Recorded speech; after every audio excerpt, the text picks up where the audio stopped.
Welcome, Pewter Report readers and listeners, to another edition of the Pewter Report podcast. I am John Ledyard, your humble host today, and with me is a very special guest that I have been excited to talk defensive backs with, and I'm always excited to talk defensive backs with year-round, whether it's draft or breaking down NFL players, whatever it is, always looking to pick this guy's brain. He is the podcast, one of the hosts of the 49ers podcast, Striking Gold. He's also the founder of his own site, the Crocker Report, which does awesome work evaluating, especially defensive backs, but evaluating prospects from around the country. And I'll let him talk about that a little bit. But Eric Crocker, ladies and gentlemen, he is with us today to break down these Bucs DBs. Eric, how are you today, my man?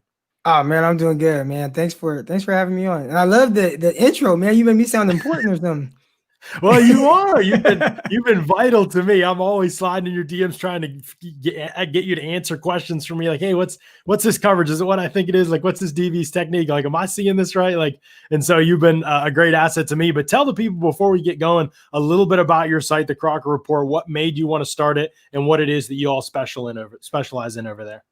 Yeah, so the Crocker Report, the way that came, it kind of was on some like Jay-Z, Dame Dash, Rockefeller type stuff where, nobody was offering me any like writing positions and stuff. And as they probably shouldn't, because I'm not really like a writer like that. I just love talking about football. But I was like, man, you know what? If nobody is going to, pay me to write or, do a podcast about, just football in general, yeah, I'm going to create my own lane. So I created Crocker Report, and I have a bunch of really good writers, guys that are fans of some teams around the league, but most importantly, man, they enjoy evaluating talent and everything. So right now it's been a really weird year with the whole COVID and stuff like that.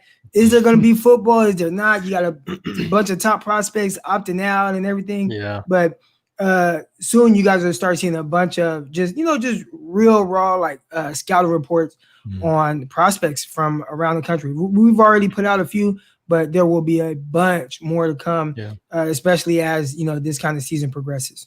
Yeah, absolutely. If you're looking for defensive back analysis, especially as this draft approaches, and really wide receiver analysis, I don't want to sell you short. Like wide receiver, you were talking today about a hit on DK Metcalf. We were talking about on Twitter, and that was a big hit. Obviously, can we talk about that? Do we have people that are interested on DK? Oh, okay, I'm sure people were in here that liked the draft and that thought had opinions on DK for sure. So this was my thought process on DK Metcalf. All right, because I was one person, like I mocked him to the 49ers at 2 before the combine. Yeah. To me, it was never about the 40-yard dash, the time that he ran, or anything else he did at the combine. I think that might have like legitimized like the upside or the ceiling that he had. But for me, it was just watching him. For somebody to be 6'4", 230 pounds, and be that quick off the line of scrimmage, be that powerful, to me, that was like, man, like this is some serious stuff. Yeah, he doesn't move like Julio Jones, maybe not as fluid of a route runner, but I think people, they kind of, when they start looking at like route runners, right, and they expect everybody to look like, like an Antonio Brown or, something like that. And it's like, not everybody's going to look like that or win like that. There are guys that like DK Metcalf, where we know one thing. One, he can win vertically on the go route. Off the line of scrimmage, he can beat you and he can run by anybody. All right. So now off of that, there's a few things that comes with. One, since he can win vertically, he plays as fast as his 40 time. Now you have to respect that. So he's going to get, 15-yard stops, 10-yard stops, 5-yard stops, anything where he can get the cornerback moving vertically. He can stop, catch a pass, and then turn around and do whatever he does after that. On top of that, because he is so quick and powerful at the line of scrimmage, he's not really good in his agility side-to-side movements, but his initial movements off the line of scrimmage was really quick, really good hands and power. So he's going to win on slant routes. He's going to win on crossing routes. He can get inside and win on post routes, and he can win on deep crossing routes. So, he's not going to be a guy that looks like, Antonio Brown running routes, but or like a Jerry Jeudy, but he wins in a certain way, and his traits, which how he wins, is very elite. So I was really high on that and what that could be. And Unfortunately for the 49ers, he's kind of turning into that in the NFL. Yeah, exactly right. I know. It's kind of like worst case scenario. You mocked him in the Niners, and now he's out there killing the Niners the rest of the West in some ways. But in some ways, it's kind of honestly the conversation we're talking about DK Metcalf, if you're just jumping in here just briefly. But in some ways, the conversation there with Metcalf, honestly, even though Metcalf was more of a freak, I think, Mike Evans was kind of talked about the same way, and that, like, I don't know if Mike Evans can separate. That was the thing with DK. I don't know if he can separate. Like, we know he can run in a straight line, but can he separate? And we've learned with Mike Evans that it's just kind of like, if you can separate vertically at a high enough level, it's a trump card for you. Like, you don't need a million other things. You don't need to be able to win like everybody else does. You just have to have that card. And honestly, I think Metcalf's full route tree, we're already seeing it kind of round out too. But yeah, I think that's big part of it. Yeah, is definitely knowing what to value and how to value it. But we got so much evaluation to talk about too. I'm high on Mike Evans. He's the top 5 receiver in the league for me. There you go. Bucs fans love hearing that. Really powerful. I heard Bruce Arians say I'm not going to run all these short routes with him. Like, that's not how he's built. That's not what he does. But what he does do, he does at a really high level, to where I was saying he's a top 5 receiver in the league, and everybody's like, Mike Evans, what about this guy? This guy. I'm like, man, look at this dude, man. 1,000 yards every year. Yep. He's a deep threat. I mean, for a guy that ran a 4.5, he plays at 4.4. Like, you know what I'm saying? Like, he's so powerful. And I just like how angry he is all the time. I love that about Mike Evans. Yeah he's so intense. Yeah, he's such a unique player. You know, as I was studying him this offseason, it's like, I always knew he was good, but then watching him this offseason, it's like, oh my gosh, like Mike Evans, he doesn't get manufactured touches like some of these other guys. And that's not to knock them, but it's like Mike Evans has to, like, every single catch that he gets, he's getting down the field, like high degree of difficulty, low percentage type of throws and opportunities. And like, he's still producing at this insane of a rate. That's what makes his 6 straight 1,000-yard seasons crazier than other guys for sure. But anyway, we got to talk about Bucs DBs. That's what the people came here for. They said Bucs DBs are what we're coming here to hear about. And so we will talk about that for sure. Eric Crocker, my guest, ladies and gentlemen. He's awesome. Make sure that you're following him on Twitter at Eric_Crocker. Does some awesome film breakdowns and work. We're going to talk Bucs DBs. But if you're just jumping in here and you're saying, oh, what's this? Like, I came in here to Eric Crocker, I don't know what this is. Like, make sure you go to Pewter Report TV, subscribe, click that bell in the corner, get our notifications. We go live 4 days a week. We talk Bucs in depth. We've got lots to talk about this season. Obviously, they never a dull moment with the Bucs, and so it's been a lot of fun, and we've loved having y'all in here. If you got a chat, if you got a question for Eric about one of the Bucs DBs or something else, go ahead and throw it in there. If you want to send us a super chat donation, throw that out to us. We appreciate that as well. Any of the donations you want to send our way, we always appreciate those on the show as well. But appreciate you all tuning in on a Thursday night, getting a little bit of this pregame action before the Thursday night football game for those of you who are watching live. All right, first thing I want to talk to you about, Crocky. Let's talk about Carlton Davis. He has been everything the Bucs could have hoped for and more this season, matched up against number ones in almost every game, shadowed guys, not a lot of corners around the league doing that. Coming out, I'm going to be honest, like, I thought he was a solid player, but I didn't think he would have the ceiling of a great player. He's looked like a great player this season, and I'm just curious what your observations have been on him as you've studied his tape and seen some of his matchups against some of the top wide receivers in the league. Man, like, I'm with you. I thought he was a solid player. He was in the class with Jair Alexander and those guys, right? Correct, yeah. So, I mean, that was a really strong cornerback class with Ward, Alexander, Mike Hughes, Jackson. Josh Jackson, Josh Jackson, I wasn't as high on him, but Jackson that went to the Panthers. Dante Jackson, yeah. I mean, there were a bunch of cornerbacks, and then there's Carlton Davis, and you're like, man, see the talent, see how it kind of develops, and he must be working on his craft. Matter of fact, he works with this guy, Oliver, great cornerback coach out of Atlanta, cornerback trainer. Once I saw him shadowing guys, and I think it was what game was it early on? Was it Mike Evans? No, he plays against Mike Evans. Mike Thomas. Excuse me. Yeah. Mike Thomas. That was the one where I saw the buzz about it, and I went back and watched it, and I said, "Ooh, like Tampa has a good one." With me, when it comes to cornerbacks, the biggest thing is, can you challenge guys? And there are going to be times where you get beat, right? There's no cornerback that's perfect. And we've seen that even with him, you know, like there's times where Davis, you know, he kind of gets beat or whatever. What game was it? It was like a Thursday night game. I think he gave up like kind of a deep ball. He got beat off the line of scrimmage. That's going to happen here and there. But for the most part, he is extremely competitive on every rep. And I think receivers, when they line up against him, they know, like, man, when this guy's lined up across from me, I have to bring my A game. Now, the one thing that I think is really cool with him is, even though he shadows guys, it doesn't always mean that it's man coverage. So I was watching the Raider game, and I see him lined up in press over a guy. The receiver runs like a flat, slant route. This is third down and 1.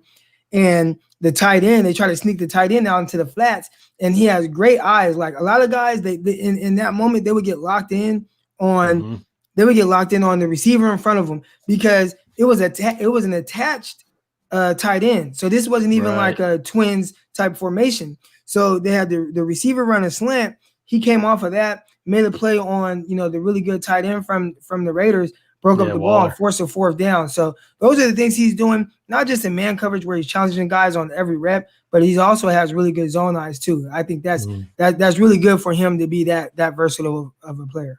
Yeah, I mean, I think when you've watched him this season, when I've seen him, is the one thing I've continued to note is just technically he just looks really clean to me. Like, there's not many times where he's lunging at the line of scrimmage, or he's getting off balance, or he's falling for any type of juke or rocker step or anything like that off the line of scrimmage. Seems like he's able to stay square with guys, use his hands well and effectively, but not grab and not get off balance. Some guys, they're in press and they just want to fire out and crush somebody, you know what I mean? And they're trying to do that every rep.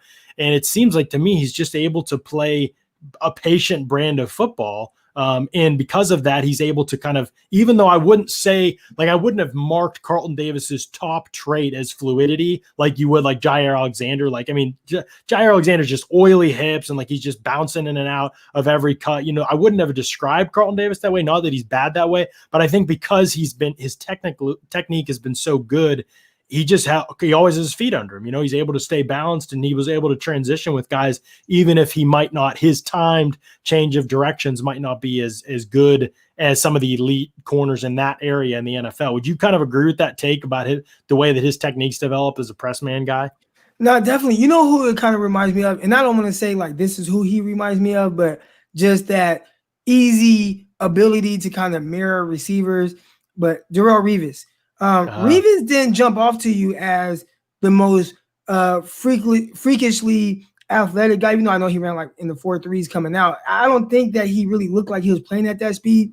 I didn't think his movements or twitch jumped out to anyone, but he just always was really patient. He never looked like he was in a panic, and he just stayed square, had a good arm bar, did those type of things. And that made him consistently good in challenging receivers. And obviously, that's that's a extreme. The ceiling, yeah, that's the dream. But not saying I see Revis in Carlton Davis, but I just see that ability of, maybe he's not the twitchiest of athletes or anything like that, but he just does a really good job of being able to mirror match with receivers, no matter what they do, the release. He never really looks like he's in a panic. Right. And a lot of that has to do with your technique. A lot of guys, which I was watching Murphy-Bunting off the line of scrimmage, where he didn't move his feet, punched his outside hand. Receiver got, outside of him, and they didn't throw the ball. But if the Raiders wanted to, they really had a touchdown because he wasn't playing with good technique at the line of scrimmage, and he was beat by 5 yards. From there, he's in just an all-out chase.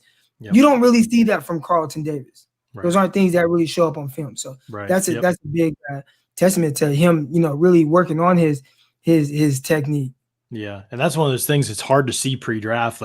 These guys have talent and everything, and you can sit with them for 5 minutes at the combine and you can say, oh man, I love their mentality from those 5 minutes. But I've sat with guys like that and then they went to the NFL and they didn't care. And, Carlton Davis just kind of has this quiet, unassuming personality. You just, when he gets on the field, a dog comes out that you don't see it. And when you're sitting with him, talking to him, you honestly don't get that sensation. But one of the things I love, he is in the offseason, Bruce Arians said, we think we have a top 10 corner in the league in Carlton Davis. And I'm not going to lie. I was like, okay, he didn't play like that the year before. And he was all right. He made good strides, I thought, but I didn't ever think that was in his ceiling, to be honest. Then you know why he got better, right? I know what you're gonna say. He changed his number, man. You look good, you play good. You can't be out there number 33 and be out there locking guys down and stuff.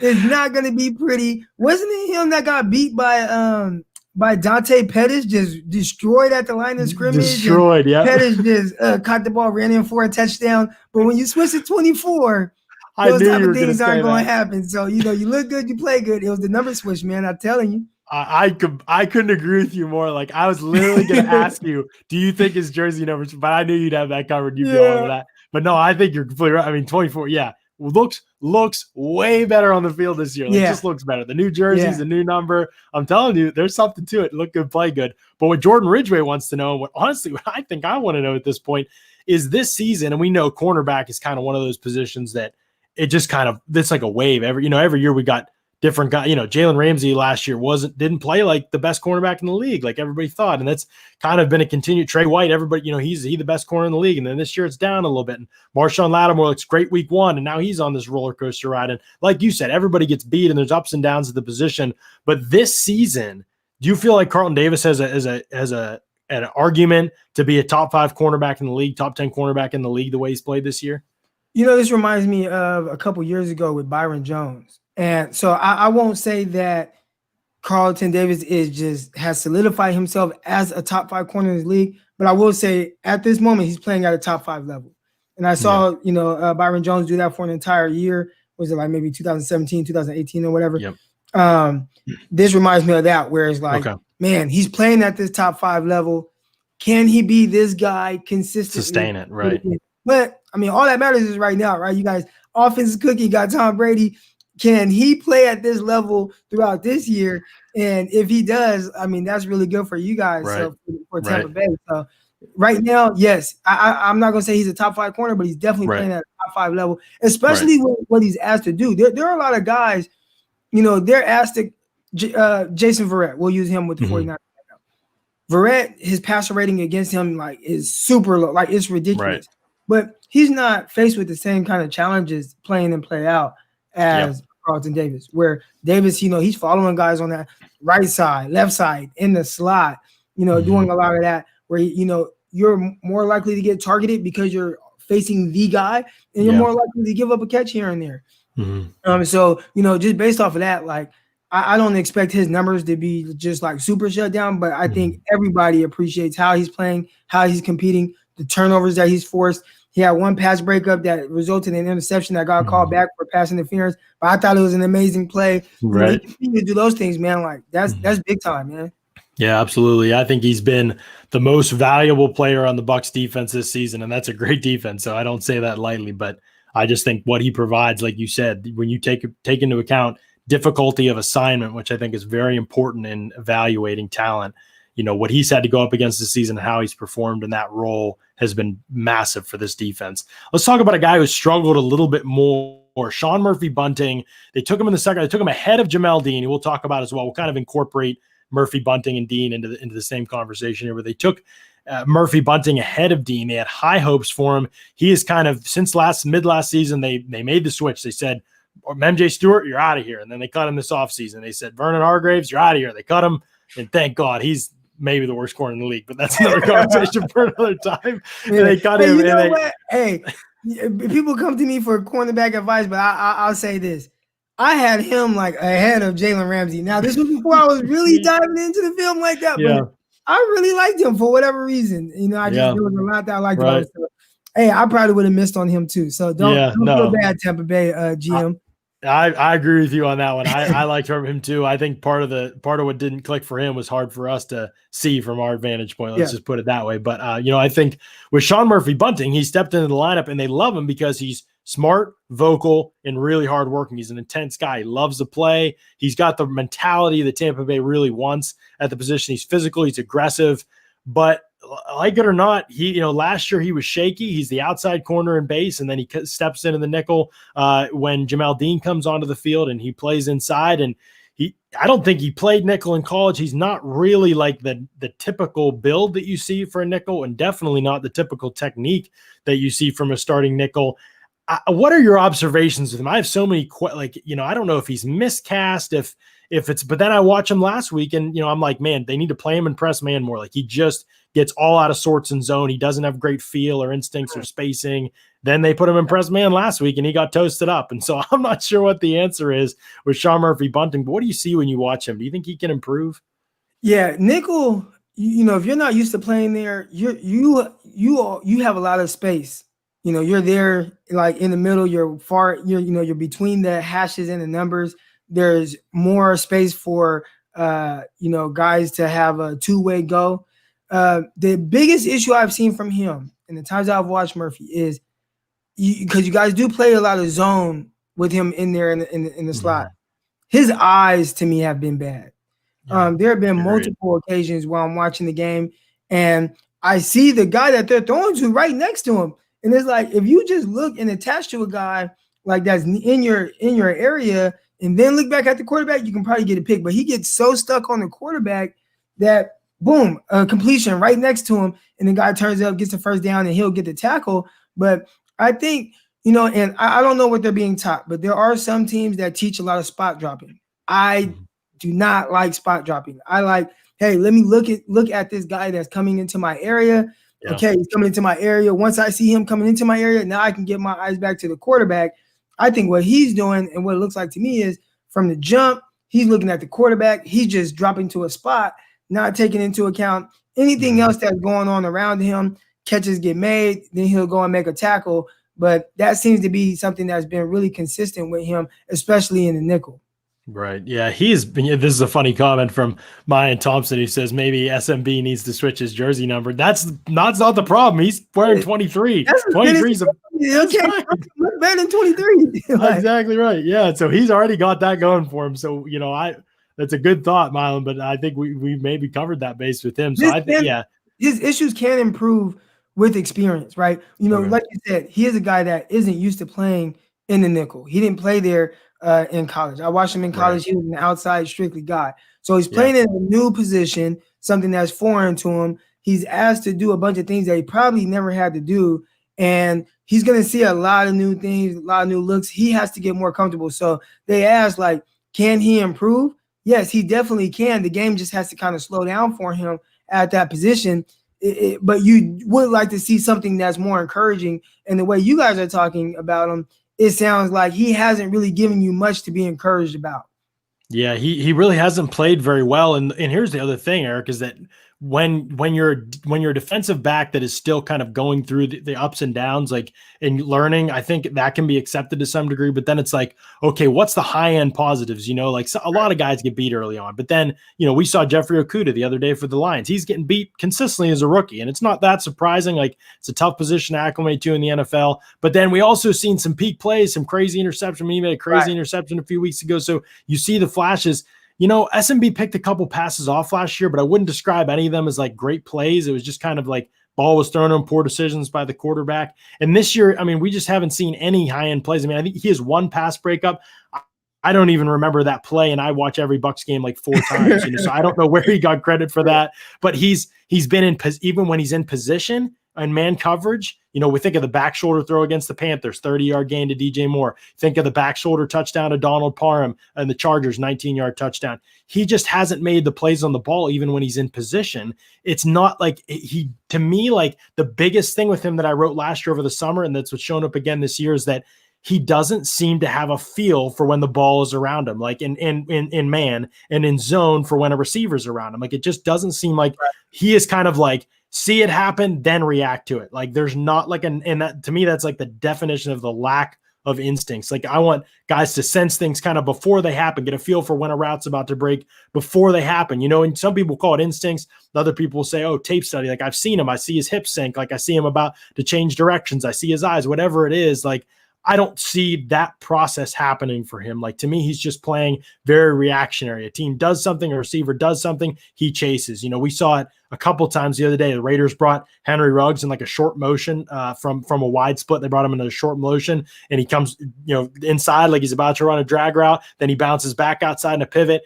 And I get getting beat on that route, but he is chasing that drag so hard. He's got his no eyes were really bad. Yeah, it wasn't even so much that he was just chasing the in route. His eyes were straight on the quarterback. So as the receiver went back out, he was never even looking at the receiver. He's still looking at the quarterback. And it's like, no, like, you should be looking at him. Right. And, he was late. He's gone. catch the ball and get a first down. So those are things right there. Like, his eyes seem to be the main issue. Right. And a lot of times when your eyes are bad, maybe the game is just moving a little fast for him. He has to figure out a way for the game to slow down for him, and that'll help him. This game seems to slow down for Carlton Davis. He needs to talk to his buddy and figure out, what they can do to get the game to slow down for him, because he is a talented player. I liked him coming out. I want to say he was my 5th corner in that class. Now, I didn't really like that class as much from a cornerback perspective, but he can play. He has the tools. He has the ability. Now the game just has to slow down a little bit for him up here. If that happens, then he'll be all right. What he needs to do is go train with Carlton Davis in the offseason. I completely agree with you. I think the tools are there. I liked him coming out as well. I actually think out of the Bucs' top three corners they have now, he was probably would have been the highest grade. I know they were in different classes than Carlton Davis, but he would have been the highest graded guy had coming out. I think he has all the talent in the world, the size, the physicality, the athleticism, it's the speed that's all there. But the technique and the eyes, like you said, they just have not been there so far this season. But like you said, the traits are there, and working with Carlton Davis and some of the Bucs defensive coaches that they have, you could probably bet on Sean Murphy-Bunting getting a little bit better as the season goes on, or maybe even into next season. Another place you can bet is over with our friends over at MyBookie. MyBookie has lots of great bets that you can use between the NFL, college ball, and MLB playoffs that are now wrapped up. There's no shortage of games to watch, and with thousands of lines available on all your favorite sports and events, you can turn your game day into payday with MyBookie. If you're the type of guy who likes to back the big favorites, consider putting a couple in a parlay for a much bigger payout. Not only do parlays make meaningless games exciting, but more importantly, they give you a chance to turn ordinary bets into a real moneymaker. And don't forget the underdogs. They have a ton of value. The thing about the NFL is that underdogs are never really dogs on Sunday. Every team truly has a chance to win, and you do too. Game spreads, championship futures, and player prop bets. It's never too late to get in on the action and start turning your sports knowledge into actual cash in your wallet. Sign up at MyBookie. And when you do, use our promo code Pewter, Pewter, to claim a deposit match dollar for dollar all the way up to $1,000. It's a bonus designed to give you a little help and a head start on your winning season. That's promo code Pewter, Pewter, for you to claim your bonus when you make your deposit. Stacked UFC cards, presidential prop bets, all the major sports and more. Sign up today to begin your winning season exclusively at MyBookie. So the other part of this, Eric, that is kind of confounded the whole issue is Sean Murphy-Bunting and fans getting restless with Sean Murphy-Bunting's level of play. Sometimes that happens, but you're like, okay, I know the guy's young, he's developing, it's his second year, like he's doing some things he's not used to doing. We need to be patient with him. It's a little bit harder to be patient when the guy behind Sean Murphy-Bunting, who comes in and plays a lot in nickel, because nickel's the prevalent defense, so he plays a lot, is Jamel Dean. And Jamel Dean is the guy who was drafted right behind Sean Murphy-Bunting in the 3rd round of that same draft. And he's playing out of his mind. And he's been playing. He got in last year in his first action, I think, was the Seattle game. He got to start play a ton in that Seattle game. He got absolutely torched. DK Metcalf and Tyler Lockett lit him up. He said that game changed his whole perspective. He spent the rest of the week asking himself, You know why he got torched in that game, right? Why did he get torched in that game? Tell us. He wore those hideous red sleeves with the white uniforms. I saw that and I was just like, yeah, touchdown to win the game. You know it. I scouted DK, man. He's not losing to that outfit. No, sorry, but go ahead. No, it's a good point. I mean, I think with Dean, it's become a thing now where it's like, he made a commitment that he was going to be great. And that's what he told us. He said, after that game, he said, it changed he said, I can keep going like this and I might get by on natural ability for a while, but I think I can be a great player. So he started coming in. I mean, coaches have said he comes in at 4.30 and he comes off as kind of like the clown of the group. Like that's his personality, but everybody kind of raves about his work ethic. But beneath that, but on his exterior is kind of like this jokester in the locker room. But I think his commitment to his craft is shown. I mean, this is a guy that has hardly been beat at all. I know he got beat the other day on a Nelson Aguilar double move. That was a good play, but he has hardly been beaten at all since that Seattle game. And he has made a ton of plays on the ball. I mean, last year he played in like 7 games and he was in the top 5, I believe, in the NFL in pass breakups, had a couple interceptions. This year he already has an interception. He had 5 pass breakups on the year. He had 4 pass breakups on the Bears' last 2 drives. He almost single-handedly. I was going to say, I felt like all 5 pass breakups came on one drive. I mean, He almost had the pick yeah. six. It looked like he should have had, and Mhm. I mean, he did. I mean, we talk And the about pick next six. week He he was the did. one that picked off Aaron Rodgers, right? Yep, To the exactly crib. right. But in that game specifically, jumped one on the left side. He moved over to the right side with whatever receiver he was guarding, and they kept targeting him, and he just kept making plays on the ball. I was like, man, that's some big time stuff there. When the game is on the line, and these people are like, it's like, no, we're not going at Carlton Davis. We're going to go at this guy, and he was up for the challenge. Right. Yeah. And what's interesting about Jamel Dean, I think Carlton Davis has kind of had a little bit of ups and downs. He's been almost perfect in press man, to be honest, but he's been a little bit more up. And I mean, if you can beat him, it's when he gets into cover three, like he can get pulled around in those zones, I think, a little bit. Jamel Dean has kind of been like way better. I don't think Carlton Davis is great in like off coverage or off man or clicking and closing underneath. That's like one area of his game where I'd say like he doesn't thrive in like other corners do. Jamel Dean is this big, long corner that looks like a linebacker, a safety or something, and he can click and close on guys underneath. I mean, great anticipation, and he takes chances, and there's ball skills there that are prevalent, and the athleticism, and it just, when we watch, I think it seems like Jamel Dean has everything that you want in an outside corner. You've already got the lockdown number one guy in Carlton Davis.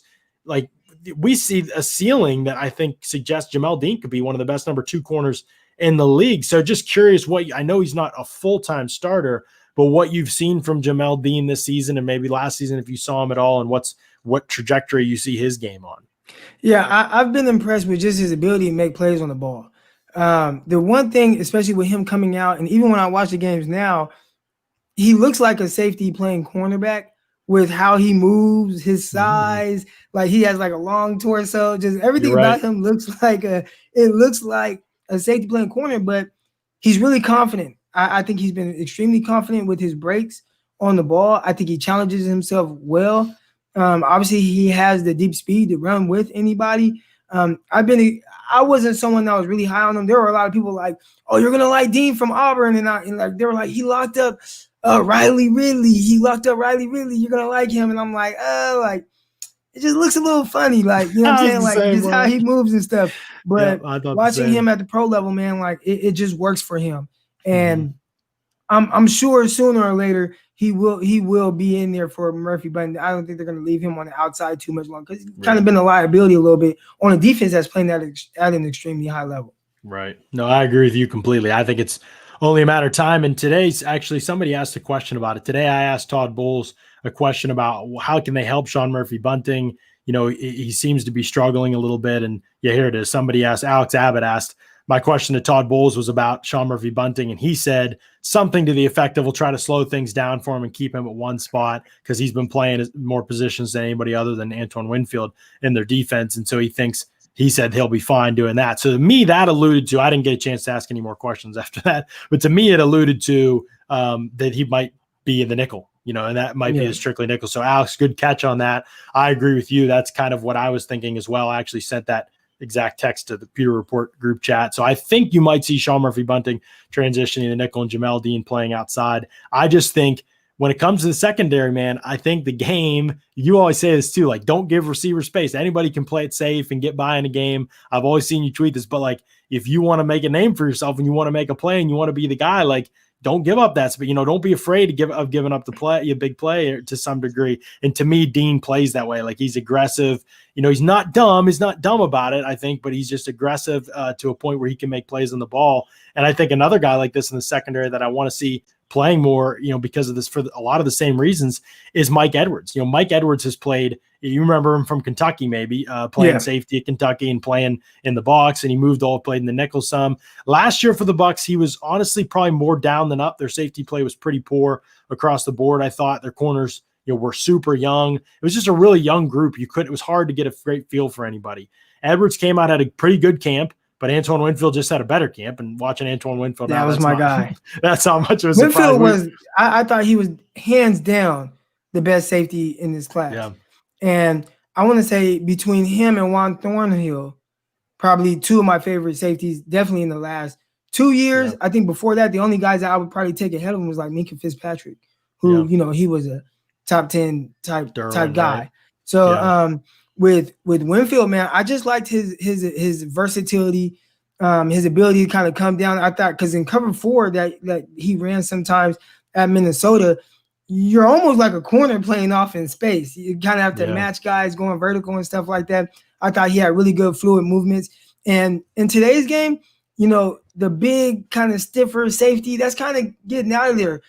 You can be a guy like him and, like Winfield in that size and that mold and have good feet and really good ball skills that he showed. And it looks like he's doing the same thing at the NFL level. I did see one play in the Raiders game. It was a touchdown where I thought he started out down. Yep. He started to get back in his bill, and then he got his eyes to the quarterback, and that kind of got him to settle his feet a little too much. And so instead of looking at a threat that would be, running into his third, he settled and looked at the quarterback and ended up reading the quarterback where the quarterback was going. But by then it was too late because he let the guy get on top of him. So, those are things I'm pretty sure if we saw it and we're talking about it, I know he saw it and he talked about it and he knows, okay, I can't peek until I get back to my spot and then, kind of read my keys from there. So that's something, especially for a young guy, fixable. And, especially when you're winning and that doesn't cost you a game, it's like, all right, cool. I can learn from that. Won't happen again, coach. But I love his ability. He's been making plays on the ball, dropped an easy interception. I want to say it was against the Bears that kind of hit him right in the chest. But I can't say enough good things about him. I'm really high on Winfield and how he plays. Yeah, I'm glad you brought that play up. I wrote about that play this week in Bucs Briefing. If you guys are interested in seeing it broken down in written form over at pewterreport.com. But I also we talked about it on the podcast a little bit too. And live, I was like, oh, Levante, that's a really tough assignment for Levante David because Winfield started low, like you said, and then he's kind of like rotating high there. And Jordan Whitehead buzzed down. He was the high safety. He buzzed down to pick up Darren Waller. And so when he's on that rotation, you're right. He just looked back at the quarterback and kind of froze. And then Aguilar was running that slot fade basically, and he just went up and caught it. And I was like, man, there it is. That's that was the first touchdown Winfield's given up, obviously in his rookie year. And so like you said, learning experience and growing experience, I think for him there to just kind of be aware of those targets coming into his area. But it's been kind of this. It is Mike Edwards has been. I don't know if you've known, like Pro Football Focus has Mike Edwards rated. I think I said this the other day on the podcast. Pro Football Focus has Mike Edwards rated as the highest graded defensive player in the NFL this season. Mike Edwards has only played 65 snaps, and the sample size matters a lot. But Mike Edwards has 2 picks. He has 1 pick, a third pick that was from last week against the Raiders. That was one of the craziest plays I've seen a safety make. And I asked him about it today, and his answer was crazy. I mean, they wouldn't tell me whether, I'm sure Todd Bowles told him something, during the film room or whatever, but he opens up like they're in 2 high safeties. He opens up like it gets cover 2, like he's playing off the hash to the sideline. And all of a sudden, and so Derek Carr rules him out. Like he's not even thinking about him, right? It's 3-by-1 set. So he's to the single receiver side. He opens up like he's expanded the single receiver side. I think it's a receiver over there runs an out. So he immediately gets his eyes back to the trip side and he comes across the formation and robs a post route and intercepts the ball. I mean, from outside the hash to the opposite hash. If you get a chance to see it, unbelievable play. Shaq Barrett was offside by like a toenail, and that's what nullified the interception. That would have been 3 picks for him. And he had the tip on Antoine Winfield's interception that allowed Antoine Winfield to get his first pick. He's given up 1 catch for 6 yards, and it was a beautiful play. He made a great tackle on Noah Fant in space down near the goal line to prevent a first down. He hasn't done anything wrong this year. So what do you do when you have a guy like that? And Edwards has mostly played free safety. Winfield's mostly played free safety, but you scouted Winfield and you watched Edwards and you know a little bit about their skill sets. And obviously Jordan Whitehead's here too. I don't know if you got a chance to scout him ever before. I've watched him much. He's been a coverage liability for the Bucs. He's a good tackler, run defender, blitzer, true box safety, would be best as like a third safety, dime linebacker type. It's a difficult situation now for the Bucs to figure out. You don't want to move a rookie who's thriving in Winfield from his position, but Mike Edwards just can't stop making plays. He's played 65 snaps and he's created 4 interceptions. I mean, it's just off the charts type of stuff from Edwards right now, and it makes me say, I got to roll with this guy until I see something negative from him, I think. Well, you see that the safety position guys can be more versatile now. Yeah. Right. So, you'll see, even if you talk to a safety that people call like a box safety, like Landon Collins, I'm sure he'll tell you like, I'm not a box safety, like I do it all. Can he play down? Can you rotate those guys? And maybe Whitehead might just be the odd man out in that situation. Mm-hmm. I want guys that are making plays on the ball and taking the ball away. Amen. And like maybe neither one of those guys are thumpers in the run game, but can they just come up and make tackles? And if that's the case, then I need those two guys on the field, especially in the division that Tampa Bay's in with teams that do pass a lot. You got the Falcons there. You got obviously you got Carolina, who they might do a little bit more run heavy type stuff, but they are throwing it this year though. They got those two receivers. I mean, they're they've done a lot of good things with Robbie Anderson. Yeah. So it is a quandary for the Bucs right now to try and figure out kind of how to play all these guys, because it's not like Jordan Whitehead has specifically been bad enough to like straight up bench, and you also don't want to move a rookie probably too. But at the same time, Winfield's played all over, and when Sean Murphy-Bunting went down and week 3 against Denver, it was Winfield that was sliding into the slot, and it was Mike Edwards that was going back to free safety. Winfield is their backup nickel corner, and if Sean Murphy-Bunting continues to struggle, he might end up being their starting nickel corner. So it is an interesting situation for them to kind of sift through. Got to get your best 11 on the field. That's exactly what I wrote I wrote it today. If people can check it out, I wrote about the Bucs defensive back situation. I said, I need the best guys on the field. And that to me means Jamel Dean and Mike Edwards need to play more. It's not even like I'm ready to give up on Sean Murphy-Bunting. It's not even like I don't see the value in what Jordan Whitehead brings to the team. Absolutely. I think those are great guys to have coming off the bench as your 5th and 6th, but at the end of the day, I got to get my best 4. And I know, we're going to talk more about Winfield in a second and how he's playing, but I feel like he can play down a little bit more. Storm season is officially still here for another week. Don't wait to review your insurance policies. Call Briar Greaves Insurance. Scott just talking about on the last show, he finally gave him a call. They're which is family owned, and they've served the greater Tampa Bay area for 30 years. Huge Bucs fans. If you go in and talk to them, Briar and Sam, they'll talk Bucs with you all day, but do it for your home, your auto, your boat, life, commercial, and flood insurance needs. A lot of homeowner companies are canceling or not renewing policies. Those companies are leaving Florida or increasing premiums significantly. Call Briar Greaves and speak directly to Briar or Sam for a personalized touch for information on the best rates. The folks at Briar Greaves Insurance are big fans of the Bucs. They're loving the 5-2 start, and they're proud sponsors of the Pewter Report podcast on pewterreport.com. Visit briargreavesinsurance.com or call 813-876-4166. That's 813-876-4166 today. Eric, and the last things we got to talk about before we wrap up. Antoine Winfield Jr. All Bucs fans want to know, can this guy win Defensive Rookie of the Year? You've seen him. You know his skill set. You know that he's moved around some for this team. He's played in some different spots.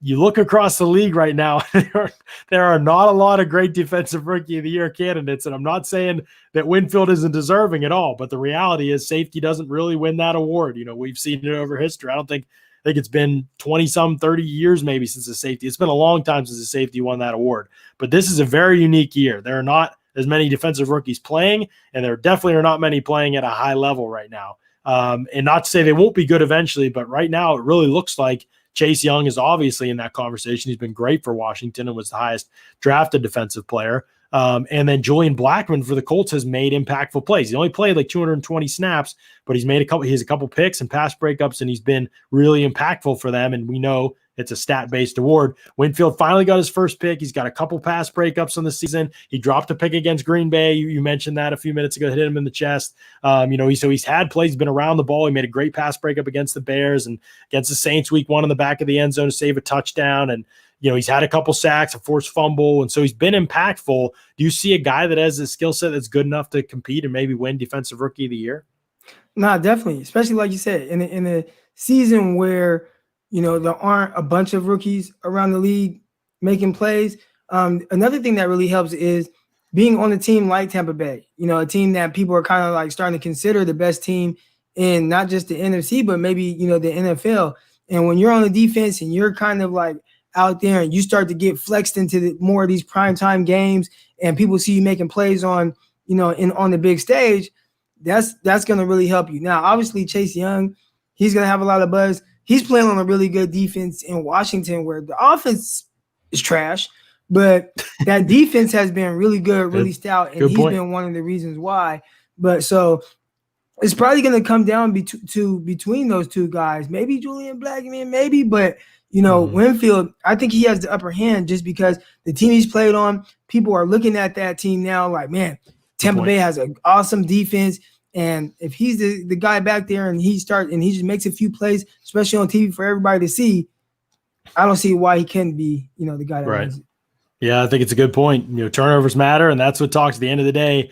A lot of these people voting aren't going to watch the players. They're going to look at the box score and they're going to see how many picks you got, how many sacks you got, how many forced fumbles, how many tackles, and things like that. And so that stuff matters. So, yeah, Winfield getting his first last week is big. And, I think, people have asked about it. I think maybe, maybe we weren't totally clear, but, you definitely don't take Winfield off the field. If we're trying to, put Mike Edwards on the field, it would be a matter of taking Jordan Whitehead off the field, playing Winfield at strong safety. And I talked about this in the article I wrote, but when we scouted Winfield, Eric, we knew, I saw a guy who could play every safety spot, and that's one of the reasons why I liked him so much. Top 20, 25 player on my board, because I thought, this was a guy that could play in the slot if you needed him to. He could play strong safety. He had all the traits to be a terrific blitzer, and he's already shown that they don't even blitz him very much, and they blitz him less in recent weeks, but he's been a terrific blitzer for them. So, yeah, he's a great tackler. He's one of the best tacklers on the team, and Whitehead's a good tackler too, and Winfield is a better athlete. And I think that is helpful around the box too. You get guys bouncing outside. I think he has